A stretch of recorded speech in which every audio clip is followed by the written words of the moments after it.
There's a lot of things that people don't know.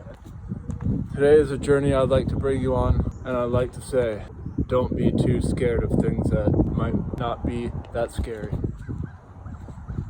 One of the interesting things, Aladdin, it's magic carpet. This magic carpet, the wind was just a smooth surface that it glided on. In carnivals, you have a slide, and then you can put a rug on the slide and you slide down. Ice slides on grass, especially if it's going down a hill. I slid on ice blocks. This one's stuck onto the ground. I slid on hills with ice blocks before. You put a rag on an ice block and you sit on it and slide down a hill.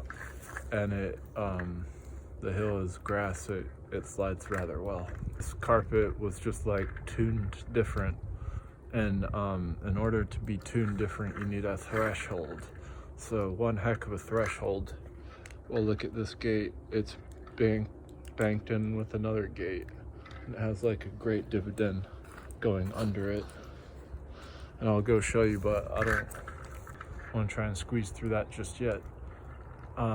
And like there's always like breaks in the wind. That's how wind actually is. Wind, it always has breaks, and the breaks are formed from undercurrents of hot air rising over cold fronts. What if the rug, magic carpet, was able to fly just because it was tuned to wind breaks to make a table out of thin air?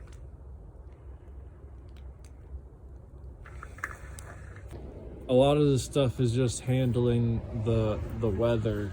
Like, you can make thresholds all around you, and so then you wouldn't be that cold when the wind blows.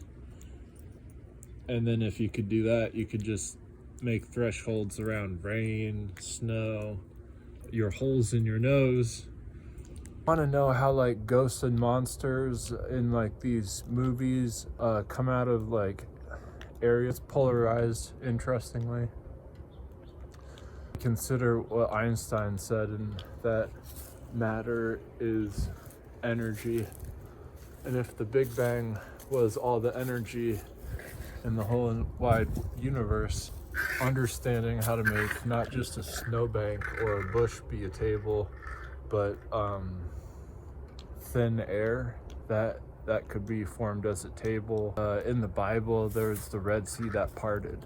And there's naysayers who said, well, this was just a wind channel that was abrupt off the mountains and it channeled in through the ocean.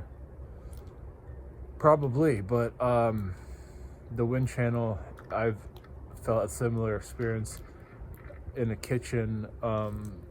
There was like this wind and it said, excuse me. And I heard it behind me, and there was no one behind me, but the word excuse me was like made through wind being channeled at me. And it was something eerie because I have never heard words come out from wind. I've only heard words being pushed out through vocal cords. So I knew right away, this is not good. And if God did spend more time knitting like people and certain things, or maybe not, but in any case, if he did, it would be reminiscent just to like how DNA works. And this is really interesting because I like to use tables, and tables or anything that you can make have a flat surface. And like on a snowbank or a bush, if it's high enough and you have balance enough, it can be just as good as a table. And that designer we're looking at with the crux of the envelope, that's always interesting because that's where like the scary movies always have like ghosts emerge from those areas, or monsters form from like leaves that blow in, or it's always like an excitement of the fabric of space-time where it's already preordained access point. I call it light bleaching when the light like refracts off the water. Inflection point in math. It's a union, it's a relation. I think it's fascinating.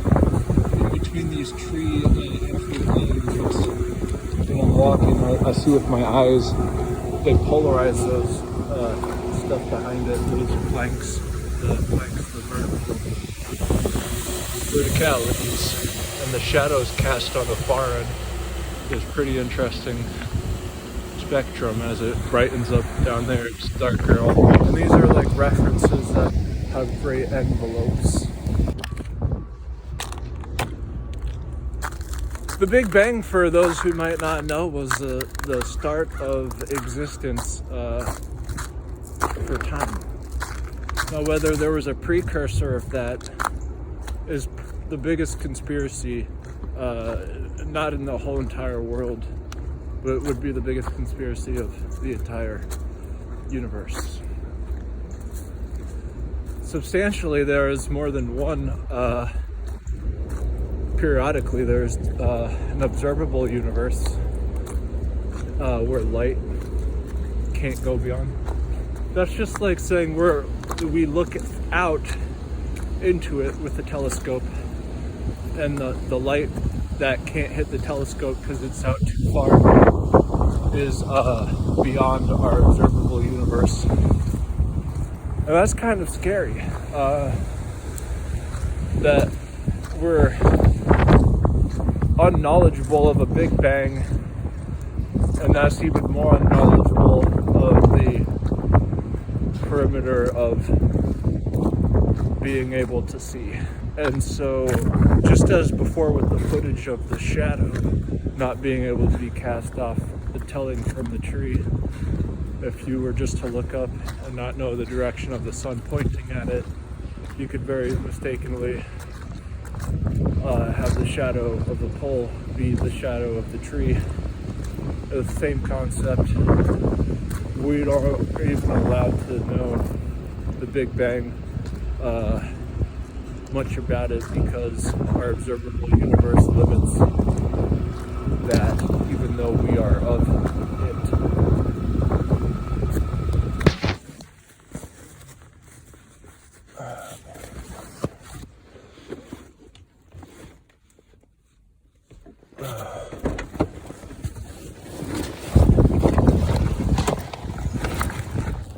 Hey, how you doing?